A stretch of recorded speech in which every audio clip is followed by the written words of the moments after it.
Exemple 1 pour le compte-rendu.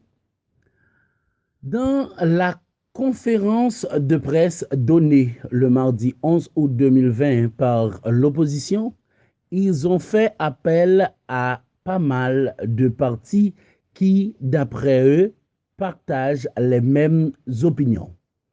On a pu remarquer sur la table ceux qui se disent d'extrême gauche et aussi de centre gauche. À peine qu'ils ont pris la parole, toute une liste de revendications suivait, comme, et on fait un étalage. Je reprends pour vous encore l'exemple 1 du compte-rendu.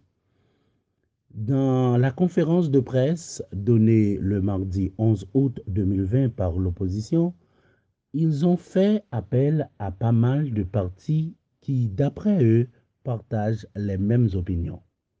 On a pu remarquer sur la table ceux qui se disent d'extrême gauche et aussi de centre gauche.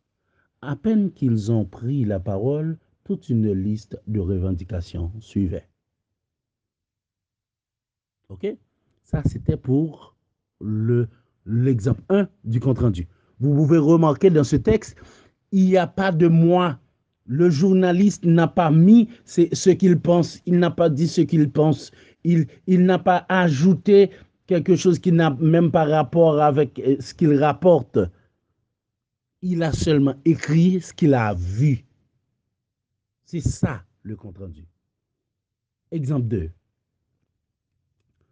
À Carrefour de l'aéroport, ce dimanche 9 août 2020, dès 10 heures du matin, on pourrait déjà compter des milliers de manifestants sortant des horizons multiples qui se massaient sous et sur le viaduc.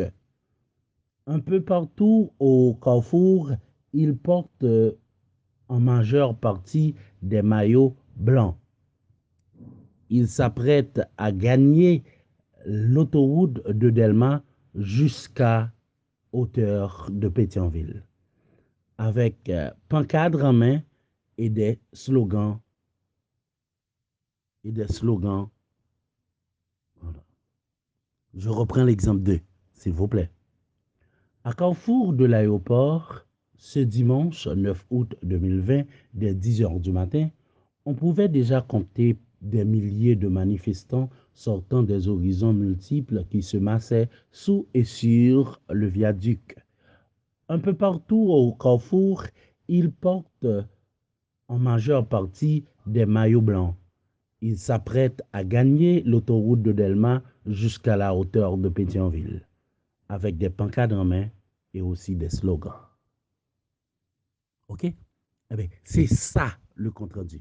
Là, vous allez remarquer et voir dans la lecture que le journaliste ou encore le rédacteur n'a fait que raconter ce qu'il a vu sans épicer la rédaction. C'est ce qu'on appelle personnaliser.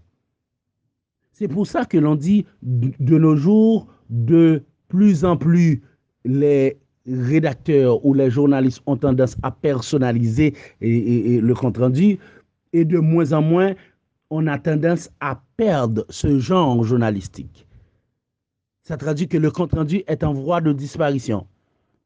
Ce qui détruit le compte-rendu, c'est le fait que le journalisme y met un peu de lui. OK? Quand dans le compte-rendu, le journaliste dit ce qu'il pense, mais ou encore écrit ce que d'après lui, eh bien, ce n'est plus un compte-rendu parce que le compte-rendu doit être retransmis tel qu'on l'a vécu, tel qu'on l'a vu. C'est ça un compte-rendu. Un compte-rendu, il faut raconter le fait, il faut écrire le fait tel qu'on l'a vécu ou tel qu'on l'a vu. Continuez à pratiquer chez vous et servez-vous de ces deux exemples de manière à avancer vous-même.